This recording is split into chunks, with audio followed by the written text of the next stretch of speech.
you guys, it's Britt. Tonight we're here to talk about Ruby and Kevin Franke's oldest son, Chad, who is a legal adult, has been for a while now. He is deciding to kind of speak publicly on everything that unfolded with Ruby and Jodi's arrests. And I'm not going to react to every single thing, but there are a few clips that I was sent multiple times, and I figured let's just throw an update out there since he is choosing to speak. I always say if somebody is able to consent and they are willing to speak, I am here to listen.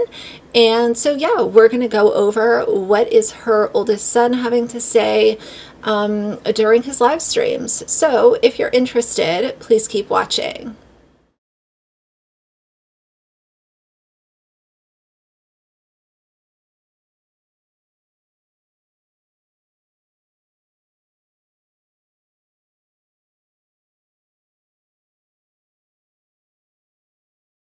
All right, you guys, so the first thing I want to touch on is, it's a topic that a lot of people have kind of wondered since Ruby and Jodi were so, in this like delusional mind frame and everything that has been discussed, especially tying back to both of them being Mormons and very active in the church. A lot of things that I've seen myself are people just asking the question, which is in all fairness,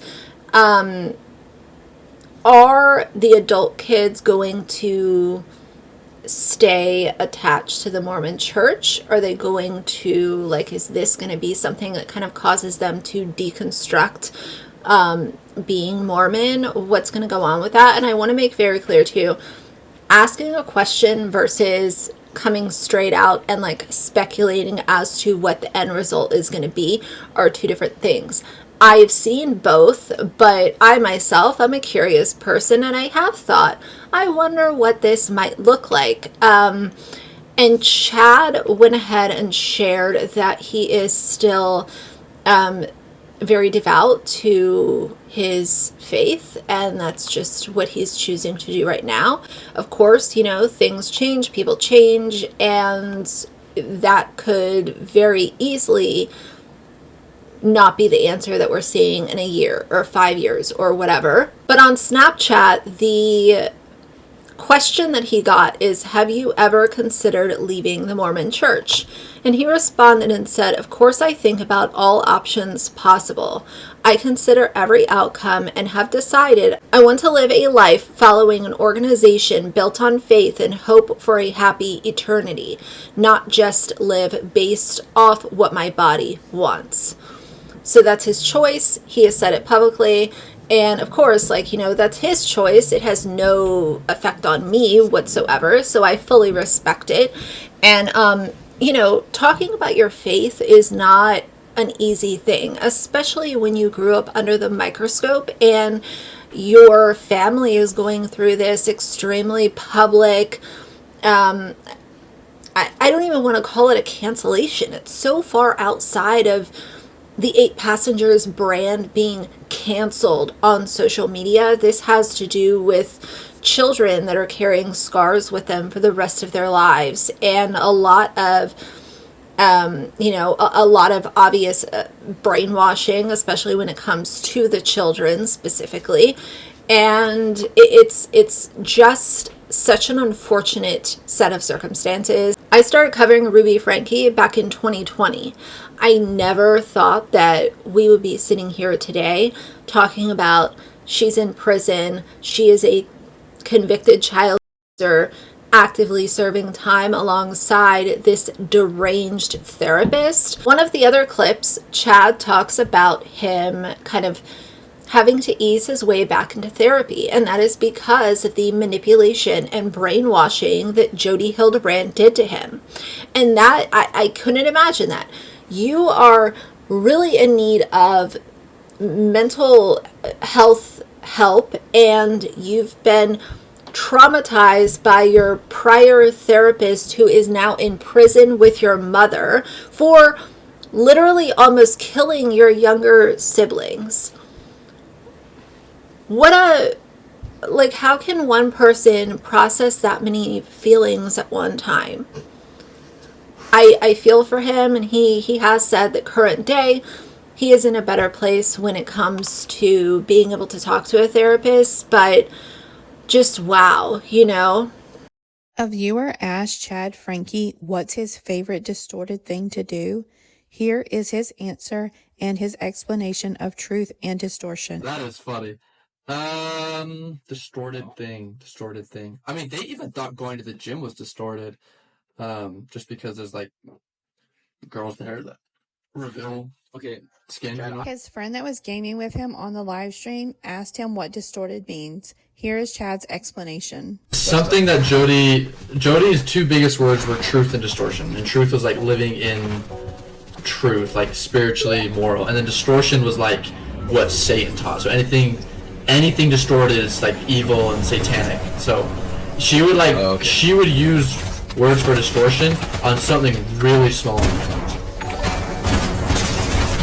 Kind of crazy. So wouldn't Satan be teaching that mistreating children, starving children, throwing them in the cactuses, making them roam around cemeteries and pick up stuff in the blazing Utah sun, like that's the thing that I always go back to, is this whole conversation of good versus evil, but they're saying things that are not evil are evil while they are doing evil things.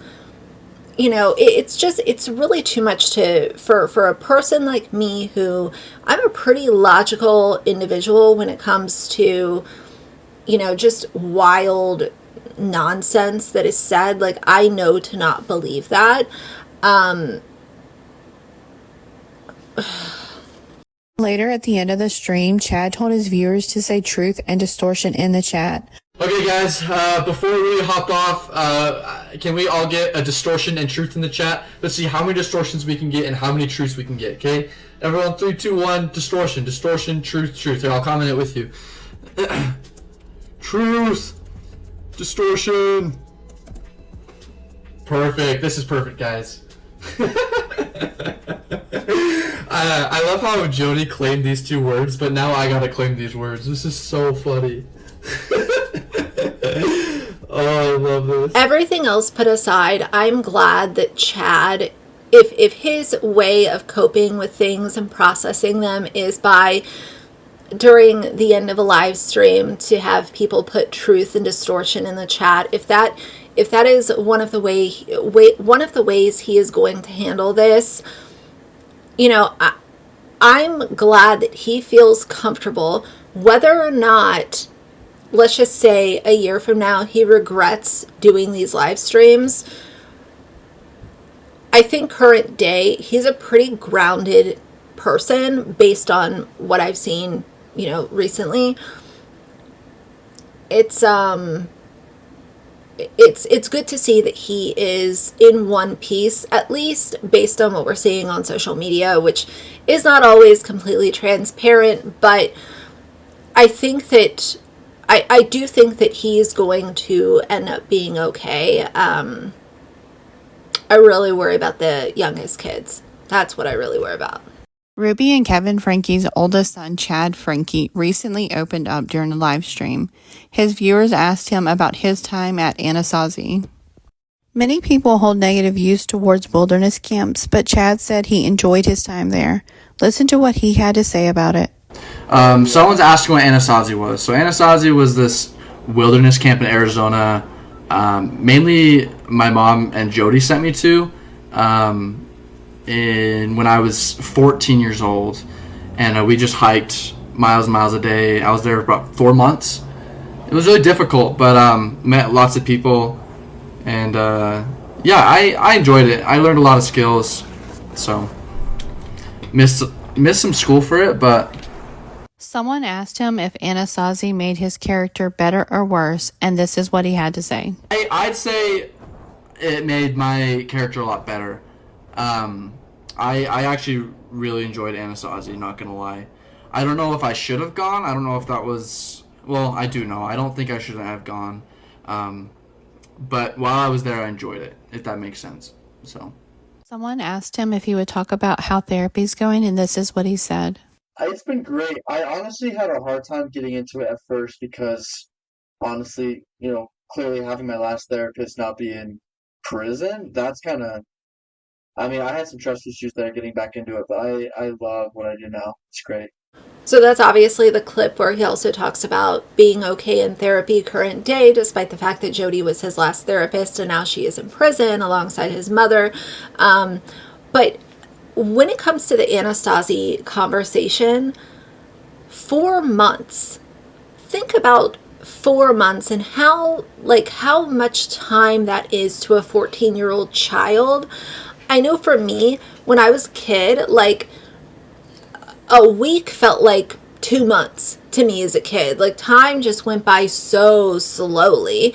And I'm not saying it's like that for everybody, but 4 months you're out there, and in my opinion, these wilderness camps are not meant to be an uplifting experience. I think that a lot of it is abusive in many forms and fashions. I've talked about wilderness camps in other videos, but there are many children, teens who come out of that and are not okay, and some of them don't even come home, because there have literally been teens that were sent to these wilderness camps that didn't make it out alive.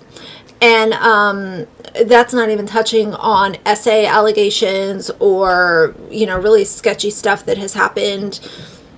That's a whole side conversation I'm not going to go into right now. For him to current day be able to reflect on that and say that it was, a good experience for him, I guess that's all that matters, is his perspective, because he's the one that was spending 4 months there. But I just could not imagine going through that for literally 4 whole months. And these Frankie kids have gone through so much, and this is only the stuff we know about. And that's always what I go back to, is who knows what was going on that we won't know about, and we don't need to know about it. But that's always what I also consider. If this is the stuff that we know, what was happening that we don't know about? In Chad Frankie's live stream, he was asked if it was hard to share on camera that he had to sleep on a beanbag for 7 months. Listen to his answer and the reason behind it. In case you missed it, in 2020, Chad revealed that he had been forced to sleep on a beanbag after playing a prank on his little brother. Sleeping on a beanbag. I've been sleeping on a beanbag since October, and they gave my room back like 2 weeks ago. Here's Chad answering whether or not it was hard to share that on camera.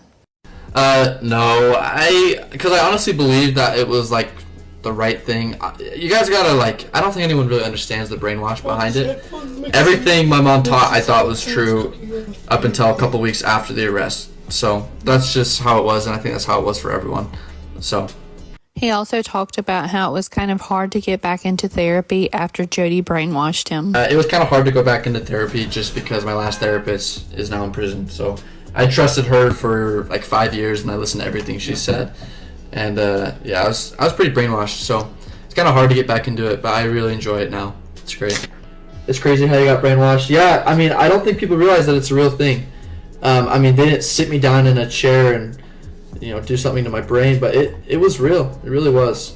So brainwashing is obviously a very real thing, and in my opinion, since he is speaking publicly about all of this kind of stuff, I think that a lot of those values and kind of teachings that were presented to him by Kevin, Ruby, Jodi, the 3 main adults that were in his life at the time that we know of, I think that a lot of those are still there, because he has still, he hasn't given Kevin Frankie what, in my opinion, he actually deserves. He still speaks of Ruby's punishments being what made sense, and that didn't make sense. It didn't make sense back then. That's why so many people covered it when it was shared in that original vlog, and it's not okay now. Of course, all that really matters is his feelings, but this is also a video where I'm sharing my opinion on this very public live stream that he did. It's just it was not okay, and he might continue to unpack this kind of as he works his way through therapy with his new therapist, and might come to some realizations, and maybe he'll share those realizations, and maybe he'll keep them to himself. But I guess time will tell, right? His thoughts on his mom's sentencing speech. Here's how he felt about it. Thoughts on Ruby's speech at her sentencing hearing? Oh, that's a great question. I really appreciate that question. I'm gonna be honest. I thought it was very genuine. I thought it was a little weird. It sounded like she was receiving an Oscar or something. That she was like thanking everyone in the audience. It was a little strange and it was super long. But I've seen her growing up, and I've seen her be genuine and emotional, and what sounds real and what's not genuine. And I think that she was being very genuine in the sentencing hearing. I'm going to be honest. Ruby's speech at her sentencing was over 8 minutes long, so I'm not going to play the whole thing, but here's a clip where she says she wants to take accountability. Jodi was employed as my son's counselor in 2019, and in 2020 I paid her to be my mentor. It is important to me to demonstrate my remorse and regret without blame.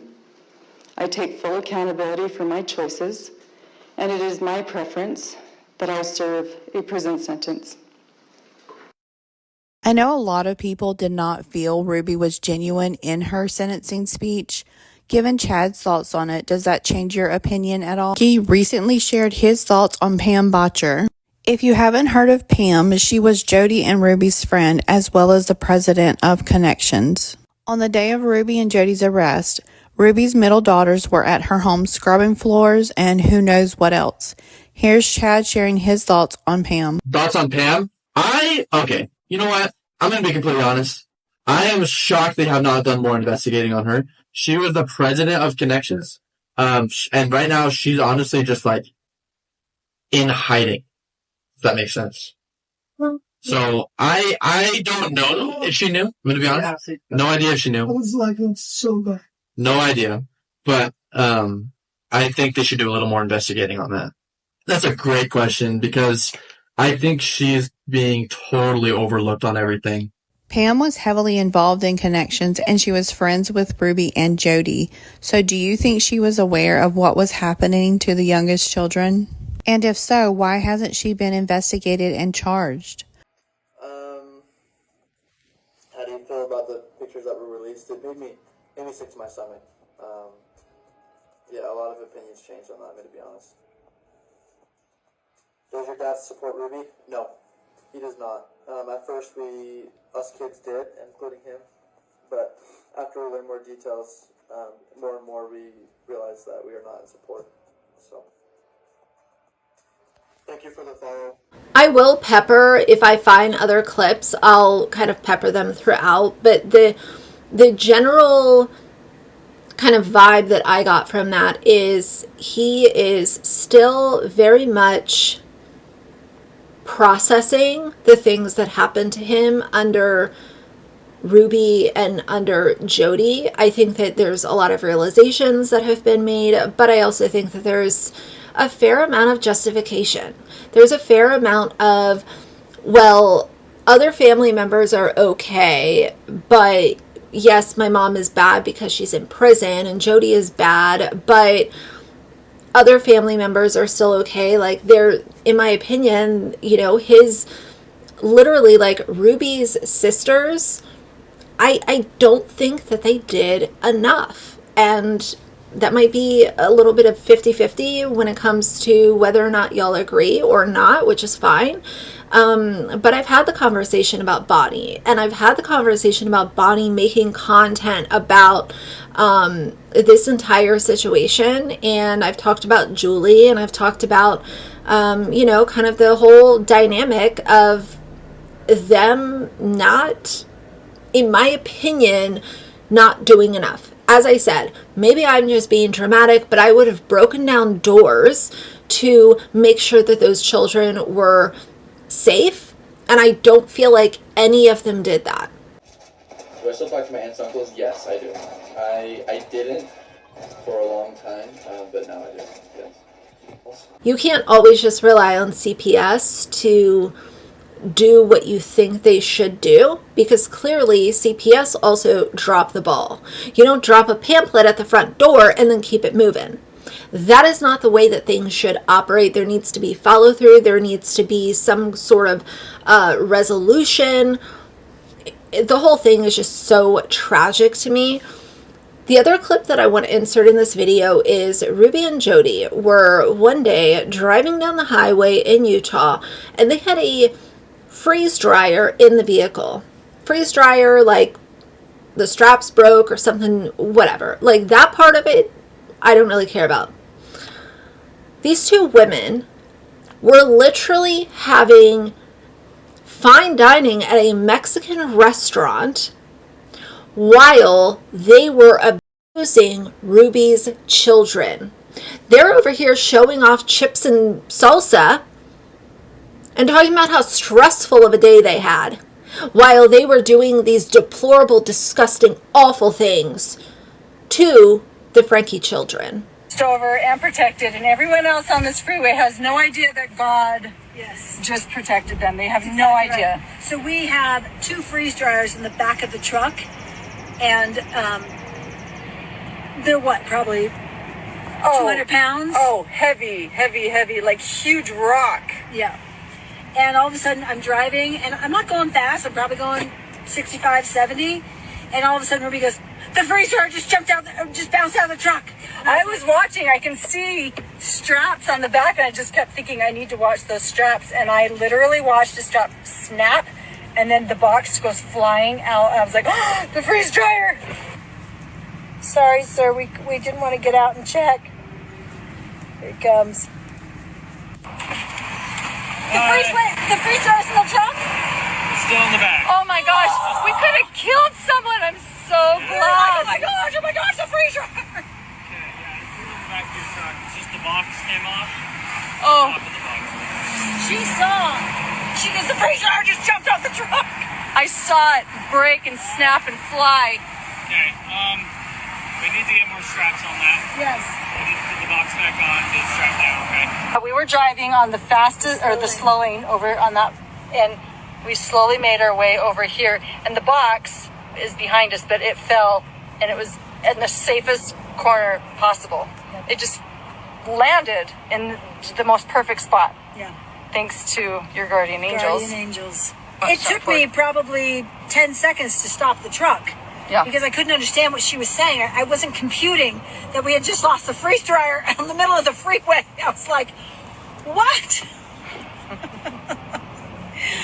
Oh my goodness. Step 1, strap. Step 2, get you a Dr. Pepper. Maybe a Tylenol or something. So we're ending the night with these babies. Chips and salsa. Green salsa. It's been a doozy of a day. And I'm not a victim. It really is the truth. And if you could learn all the different things that went on today, you'd probably say it was more than a doozy. But very grateful. Learned a lot. There have also been some compilations done about the body language between Ruby and Jodi. I will make that a separate video because I just feel like it doesn't really fit into this. But of course, there will always be more content coming. I'd like to know, how do y'all feel about, Chad now being a consenting legal adult and some of the things that he said in these clips? How do you feel about it? In my opinion, I think there are going to be a lot more consenting legal adults that end up talking about them being in a family vlogging dynamic. And obviously, the Frankie situation is hopefully the only one of its kind. But I think that a lot of these kids are, especially the ones that grew up on YouTube as teens, they're getting to the point where they have their own platform and they're willing to speak on the toxicity and the craziness that is being a kidfluencer or being a child of a family vlogging channel on social media, especially a well-known one. So it'll be really interesting, but like I said in the beginning of the video, if people, specifically consenting adults, are willing to share their experiences, I'm here to listen. And yeah, so I'll be checking the comments, but for now, if you like the video, please leave a like and a comment. And if you'd like to see more from me in the future, please subscribe. I'll see you guys soon. Bye.